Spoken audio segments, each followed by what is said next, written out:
2026-27ನೇ ಸಾಲಿನ ಬಜೆಟ್ನಲ್ಲಿ ಜೀವರಕ್ಷಕ ಔಷಧಿಗಳು 17 ಔಷಧಿಗಳಿಗೆ ಟ್ಯಾಕ್ಸ್ ಜೀರೋ ಮಾಡಿದ್ದಾರೆ.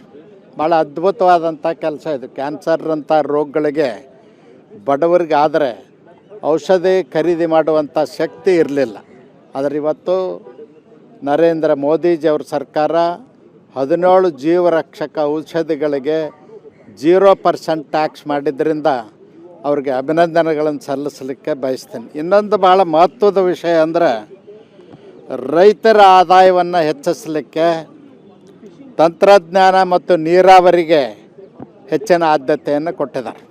ಅದು ವಿಶೇಷವಾಗಿ ಸಣ್ಣ ರೈತರು ಮತ್ತು ಅತಿ ಸಣ್ಣ ರೈತರಿಗೆ ಹೆಚ್ಚಿನ ಸೌಲಭ್ಯವನ್ನು ಕೊಡ್ತಕ್ಕಂಥದ್ದಕ್ಕೆ ಹೆಚ್ಚು ಒತ್ತು ಕೊಟ್ಟಿರ್ತಕ್ಕಂಥದ್ದು ಮಹತ್ವದ ಬೆಳವಣಿಗೆ.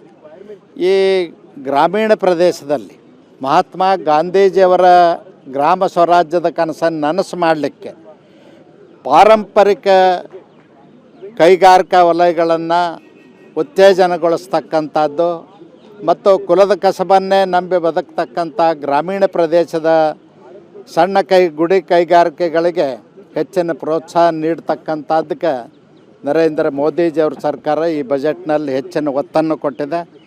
ಇನ್ನೊಂದು ಭಾಳ ಮಹತ್ವದ ವಿಷಯ ಅಂದರೆ ಶಿಕ್ಷಣ ಮತ್ತು ಆರೋಗ್ಯಕ್ಕೆ ನಾವೇನು ಖರ್ಚು ಮಾಡ್ತೀವಿ, ಖರ್ಚು ವೆಚ್ಚ ಅಲ್ಲ, ಅದೊಂದು ಹೂಡಿಕೆ ಅಂಥೇಳಿ, ಅಂದರೆ ಬಂಡವಾಳ ಹೂಡಿಕೆ ಅಂಥೇಳಿ ಪರಿಗಣಿಸ್ತಕ್ಕಂಥದ್ದೇನು ಮಹತ್ವದ ನಿರ್ಣಯ ತಗೊಂಡಾರ. ಇದರಿಂದ ಜನಸಾಮಾನ್ಯರ ಮಕ್ಕಳು ಶಿಕ್ಷಣಕ್ಕೆ ಹೆಚ್ಚು ಅವಕಾಶ ಸಿಗ್ತದೆ.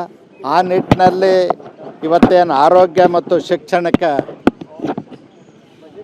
ಖರ್ಚು ವೆಚ್ಚ ಅಲ್ಲದು, ಅದು ಹೂಡಿಕೆ, ಒನ್ ಟೈಮ್ ಇನ್ವೆಸ್ಟ್ಮೆಂಟ್ ಅನ್ನೋ ರೀತಿಯಲ್ಲಿ ಏನು ಮಾಡಿದಾರ ಅದಕ್ಕೆ ನಾನು ಅಭಿನಂದನೆಗಳನ್ನು ಸಲ್ಲಿಸ್ತೀನಿ. ಇನ್ನೂ ಹೆಚ್ಚಿನ ವಿಷಯಗಳನ್ನ ನಾವು ಪಡ್ಕೊಂಡು ಬರ್ತೀವಿ. ಮತ್ತು ತೆಂಗು ಮತ್ತು ಕರಾವಳಿ ಪ್ರದೇಶದಲ್ಲಿ ಮೀನುಗಾರಿಕೆಗೆ ಹೆಚ್ಚಿನ ಅವಕಾಶವನ್ನು ಕೊಡ್ತಕ್ಕಂಥದ್ದು, ಉದ್ಯೋಗ ಸೃಷ್ಟಿ ಮಾಡೋದ್ರ ಜೊತೆಯಲ್ಲಿ ರೈತರ ಆದಾಯವನ್ನು ಕೂಡ ಹೆಚ್ಚು ಮಾಡಲಿಕ್ಕೆ ಅವಕಾಶ ಮಾಡಿಕೊಟ್ಟಿದ್ದಾರೆ. ಅದಕ್ಕಾಗಿ ನರೇಂದ್ರ ಮೋದಿಜಿಯವ್ರ ಸರ್ಕಾರಕ್ಕೆ ಮತ್ತೊಮ್ಮೆ ಕೃತಜ್ಞತೆಗಳು.